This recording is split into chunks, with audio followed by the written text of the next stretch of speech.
ప్రజల పక్షాన జగన్, కార్పొరేట్ సంస్థల పక్షాన చంద్రబాబు. కోటి సంతకాల సేకరణ పోస్టర్ ఆవిష్కరణ.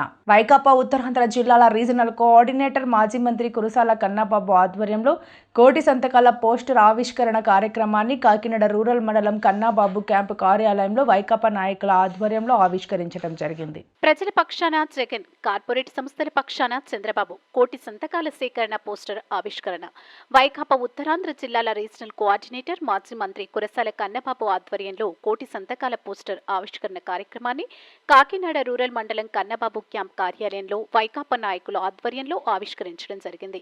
ఈ సందర్భంగా కన్నబాబు మాట్లాడుతూ రాష్ట్రంలో వైకాపా ప్రభుత్వంలో 17 మెడికల్ కాలేజీలు ఇచ్చిన ఘనత మాజీ ముఖ్యమంత్రి జగన్మోహన్ రెడ్డిదేనని, అయితే ముఖ్యమంత్రి చంద్రబాబు నాయుడు ప్రైవేట్ పరం చేస్తున్నారని అన్నారు.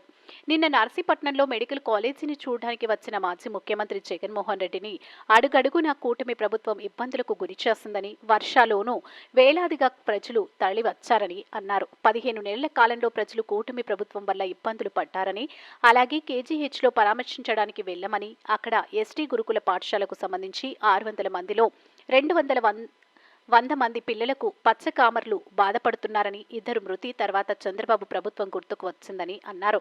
మలమూత్రాలతో నిండిన నీరును త్రాగడం వల్ల విద్యార్థులకు కామర్లు వచ్చాయని, కనీసం మంచినీరు సదుపాయం పాఠశాలలో అందించలేకపోవడం బాధాకరమని అన్నారు.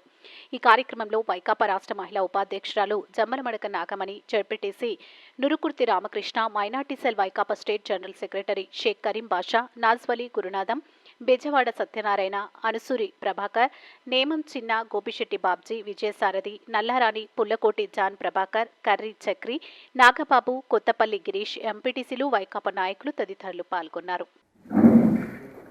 ఇంకా చిత్రం ఏంటంటే కొన్ని పత్రికలు వాళ్ళ అనుకూలమైన పత్రికలు రాస్తున్నారు, అసలు ఇదంతా జగన్మోహన్ రెడ్డి గారి ప్రభుత్వం వల్లనే అంట. మా ప్రభుత్వం వలన ఏంటి? ఈ ప్రభుత్వంలో మేము ఫ్యాక్టరీలు నడుపుతున్నాం, నకిలీ ఫ్యాక్టరీలు. సిగ్గుందా మాట్లాడడానికి? ప్రజల పట్ల, ఆరోగ్యం పట్ల కొంచెం కూడా బాధ్యత లేదు. ఇది ఎప్పటికప్పుడు ప్రజలు అయ్యో కాదేమోలే మారేరేమో అనుకుంటే, కాదు మేము మారం, మేము ఇలాగే ఉంటాం అని నిరూపించుకుంటూ ఉంటారు. అందుకే రేపు 13వ తేదీ సోమవారం నాడు మా పార్టీ నాయకులందరూ, శ్రేణులందరూ, మహిళా నాయకులతో కలిసి అందరం కూడా దీనికి వ్యతిరేకంగా, దీనికి నిరసనగా ఈ మద్యం ఏరులై పారించడమే కాదు, కల్తీ మద్యాన్ని తయారు చేసి ప్రజలకు పంపిణీ చేస్తున్నారనే అంశం మీద వ్యతిరేకంగా ఒక కార్యాచరణ తీసుకుని నిరసన కార్యక్రమాలు చేపడతాం. పర్టికులర్గా వీలైనంతవరకు ర్యాలీలు చేస్తాం, ధర్నా చేస్తాం. ఆ నియోజకవర్గంలో ఉన్న ఎక్సైజ్ అధికారికి, ఎక్కడ ఎక్సైజ్ కార్యాలయం ఉంటే అక్కడ ఎక్సైజ్ అధికారికి మేము వినతి పత్రాలు ఇస్తాం. శాంతియుతంగా చేయబోతూ ఉన్నాం. మా బాధ్యత ప్రతిపక్ష పార్టీగా మీరు 99 రూపాయలకి క్వార్టర్ ఇస్తాం, కానీ 99 పైసలకి ఎకరం ఇస్తామని మాత్రం ఎక్కడ చెప్పలేదు అతను. 99 రూపాయలకి క్వార్టర్ ఇస్తానన్నాడు, కానీ 99 పైసలకి ఎకరం ఇస్తానని చెప్పలేదు. ఇప్పుడు చెప్పాడు. మనకి ఆశ కూడా తీరకుండా చివరికి ఏం చేస్తా ఉన్నాడు అని అంటే, వాళ్ళ మనస్తాపం చెందకుండా ఉండాలని చెప్తున్నాను ఈ మాటలు. ఆయన వస్తే ఒక పార్టీ అధ్యక్షుడిగా, ప్రతిపక్ష నాయకుడిగా మీరు మీడియాను కూడా అనుమతించకుండా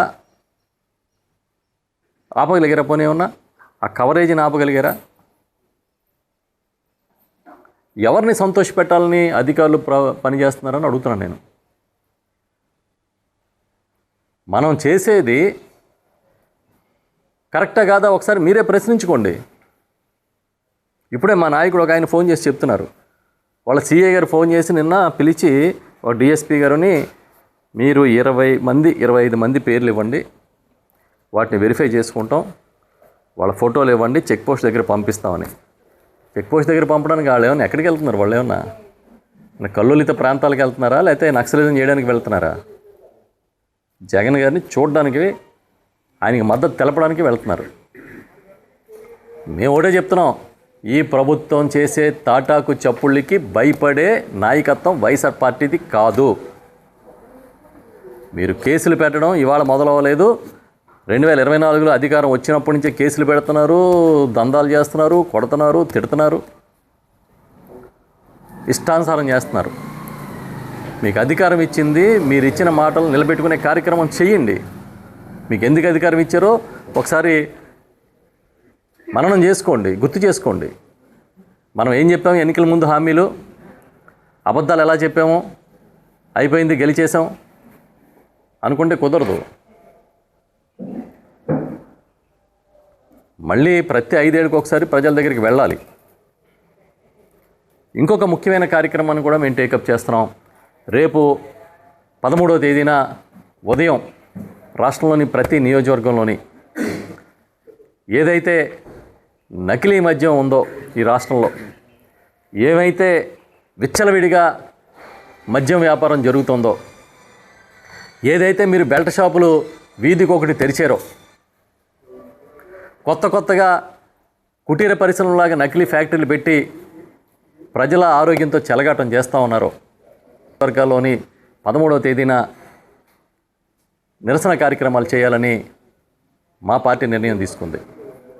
వైఎస్ఆర్ పార్టీ అధ్యక్షులు శ్రీ వైఎస్ జగన్మోహన్ రెడ్డి గారి నాయకత్వంలో ఆయన ఇచ్చిన ఆదేశాల ప్రకారం ఈ నకిలీ మద్యం తయారీని, పంపిణీని, కల్తీ మద్యం తయారీని, పంపిణీని తీవ్రంగా ఖండిస్తూ ఇలాంటి దుర్మార్గమైన కార్యక్రమాలు మానేయండి. ప్రజల ఆరోగ్యంతో చెలగాటం ఆడకండి. గతంలో మీరు ఏమీ లేకుండానే జే బ్రాండ్లని, ఆ బ్రాండ్లని విపరీతం ప్రచారం చేశారు. తప్పుడు ప్రచారం చేసి తాగుబోతులు పొట్టగొడుతున్నారంటగా పెద్ద మాటలు మాట్లాడారు. మేము అడుగుతున్నది ఏంటంటే ప్రజారోగ్యంతో చెలగాటం ఆడొద్దని. డైరెక్ట్గా అసలు అక్కడే మిక్సింగు, అక్కడే ప్లాంటింగు, అక్కడే బాటిలింగు, అక్కడే సీలింగు, ఇంకా డబ్బు ఫీలింగ్ తప్ప ఏం లేదండి మీకు. ఇంత దరిద్రంగా దిగజారిపోవడం ఏంటి? ఒక పక్క తెలుగుదేశం పార్టీ కండవాలు వేసుకుని